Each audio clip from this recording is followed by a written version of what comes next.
Hello viewers, welcome to our channel Bangaliyana. আজ আপনাদের সঙ্গে রাধাষ্টমী উপলক্ষে ক্ষীরের গোকুল পিঠের রেসিপি শেয়ার করছি।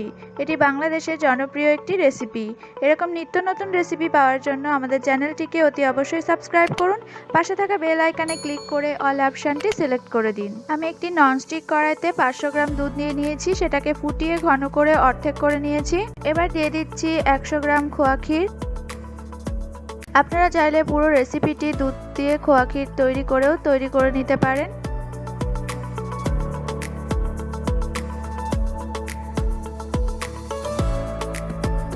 ক্ষীরটা ভালো করে দুধের সঙ্গে মিশিয়ে নিতে হবে যেন কোনো লাম্পস না থাকে।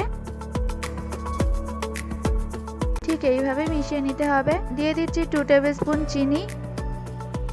পুরটাতে খুব বেশি মিষ্টি হলে পিঠের টেস্ট ভালো আসবে না, তাই আমি অল্প চিনি ইউজ করেছি।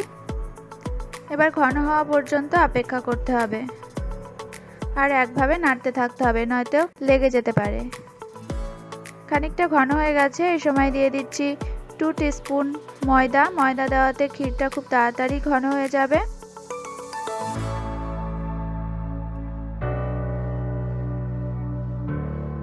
এইভাবে একভাবে নাড়তে থাকতে হবে, কোথাও যেন লেগে না যায়।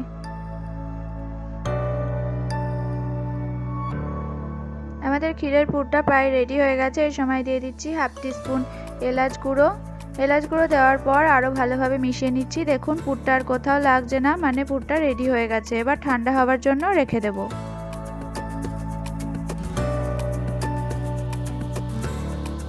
ব্যাটার তৈরি করে নিচ্ছি। একটা পাত্রে নিয়ে নিচ্ছি 1 কাপ ময়দা, দিয়ে দিচ্ছি 1 কাপ আটা আর দিয়ে দিচ্ছি 2 টিস্পুন ঘি। ঘিটাকে আটার ময়দার সঙ্গে খুব ভালোভাবে মিশিয়ে নেব। ঘি একটা ভালো অ্যারোমা অ্যাড করবে।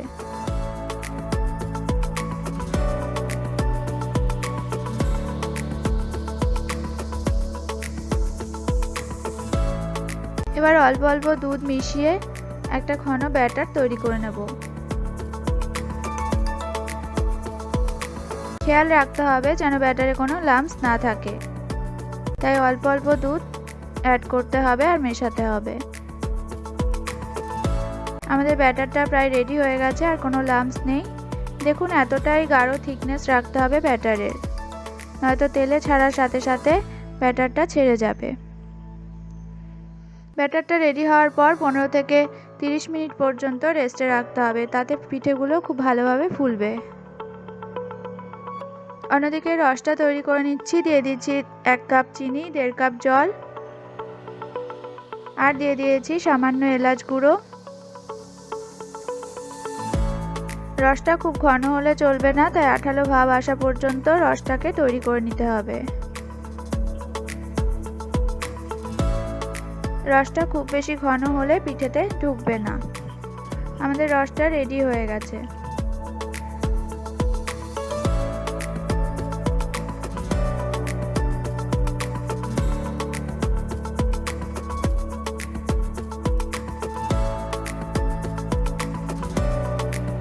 ক্ষীরটা ঠান্ডা হয়ে গেছে। এবার ক্ষীরটাকে গোকুল পিঠের শেপ দিয়ে দেব।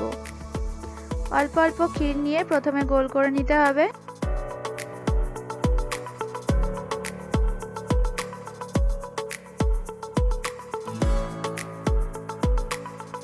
ভালো করে গোল করে নেওয়ার পর প্রেস করে চ্যাপটা করে নিয়ে গোকুল পিঠের শেপ দিয়ে দিয়েছি। দেখুন ক্ষীরটা খুব স্মুথ হয়েছে। ক্ষীরের কোয়ালিটি যত ভালো হবে পিঠের টেস্টও তত বেশি ভালো আসবে।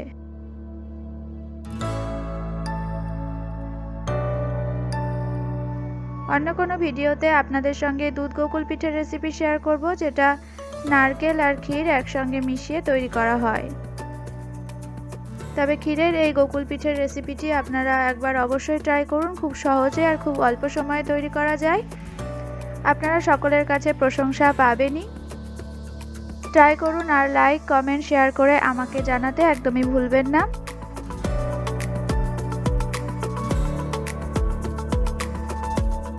এইভাবে অল্প অল্প ক্ষীর নিয়ে আমরা গোকুল পিঠের শেপ দিয়ে দিচ্ছি।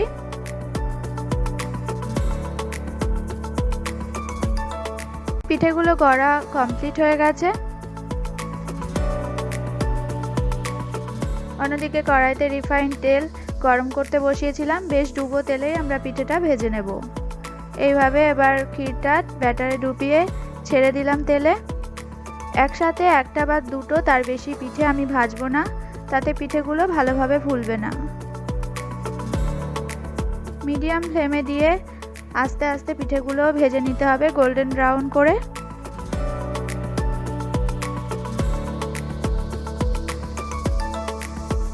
ওপর থেকে এভাবে তেল পাস করতে থাকতে হবে, তাতে পিঠেটা খুব ভালো ফুলবে।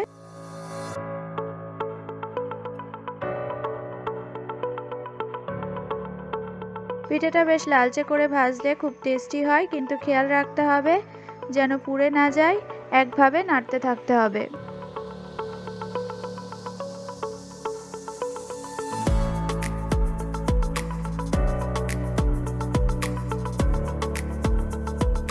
এই পিঠেগুলো ওভারনাইট রেখে দিয়ে সার্ভ করলে অনেক বেশি টেস্টি হয়, তবে 1 ঘন্টা রেখেও সার্ভ করা যেতে পারে। দেখুন প্রায় গোল্ডেন ব্রাউন হয়ে এসেছে।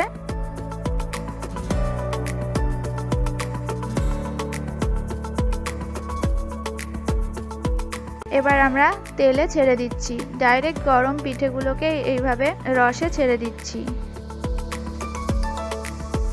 এরকম বিভিন্ন টেস্টি রেসিপি পাওয়ার জন্য আমাদের চ্যানেলটিকে সাবস্ক্রাইব করে আমাদের সাথে থাকুন।